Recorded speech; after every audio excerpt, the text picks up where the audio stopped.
Hello bachcho, let's see this question. This question says a thick wire is stretched so that its length becomes 2 times.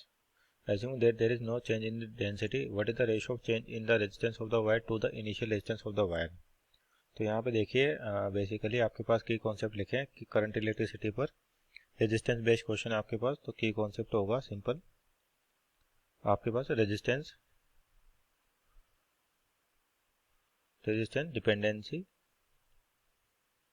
Dependency on geometry of conductor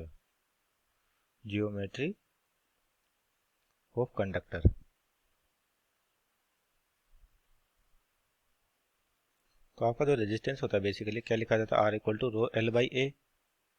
are equal to होता है आपका रो L by ए, जहाँ पे रो तो होगी resistivity और metal property L length होगी और ए क्रॉस सेक्शन एरिया हो गया आपके पास। तो इनिशियली मान लेते हैं आपकी लेंथ कितनी एल है और इसकी रेडियस बोल देते आर है। अब क्या है रहा कि आपके पास अब लेंथ को इंक्रीज कर दिया गया कि आपकी जो लेंथ है मान लीजिए एल डैश लिखे न्यू लेंथ को, ये क्या हो 2 टाइम्स हो जाती है। तो फिक्स है कि आपका डायमीटर भी चेंज होगा यानी कि उसका एरिया, तो यानी कि रेजिस्टेंस भी चेंज होगा। तो कैसे लिख सकते हैं इसके लिए, आपके पास की जो मास होगा इनिशियली और जो फाइनल मास होगा दोनों बराबर होंगे, बस डायमेंशन में चेंज है आपके पास। तो ये भी कह सकते हैं कि वॉल्यूम सेम रहेगा। जैसे मास का होता है डेंसिटी इंटू वॉल्यूम, तो डेंसिटी में कोई चेंज नहीं आ रहा। वॉल्यूम क्या लिखा जाए, एरिया इंटू लेंथ, तो A1 L1 लिख दे इसको या इनिशियल लिख दें और यहाँ पर डेंसिटी A2 L2 लिख दें। तो यहाँ से देखिए रो रो तो कैंसिल आउट हो गया और एरिया क्या हुआ π/4 आर स्क्वायर, तो π/4 भी कैंसिल आउट हो गया, केवल R1 स्क्वायर। L1 क्या माना, L माना है यहाँ पे R2 स्क्वायर, L2 कितना यहाँ पे 2 टाइम्स ऑफ L है। तो यहाँ से आपके पास रेशो आ गया, ये एरिया इसको अपन ने क्या लिखा है π/4 d स्क्वायर लिखा है, या R square pi R1 R square लिखा है अपने पास। तो पाई तो दोनों तरफ से कैंसिल आउट हो जाएगा, तो केवल ये बचेगा। और यहाँ से देखे तो एल से एल कैंसिल आउट हो गया।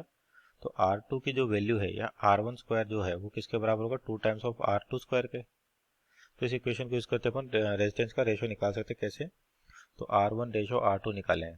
तो R1 R2 तो रो रेजिस्टिविटी वो तो आपके पास क्या होती है, कांस्टेंट है। L1 को L माना और एरिया पाई R1 स्क्वायर यानी कि सिंपल लिखे तो R1 स्क्वायर और पाई भी लिख देते तो कैंसिल आउट हो जाएगा, रेशो में है ये आपके पास, into pi R2 square upon rho L2 कितना 2 टाइम्स L है। तो आपके रो रो कैंसिल आउट हो गया, पाई से पाई कैंसिल आउट हो गया और L से L भी कैंसिल आउट हो गया। तो रेशो हो गया simple 1/2 R2 square upon R1 square. तो आपके पास जो 1/2 और R2 स्क्वायर R1 स्क्वायर कितना है, तो आपके पास R1 स्क्वायर है 2 टाइम्स ऑफ R2 स्क्वायर के।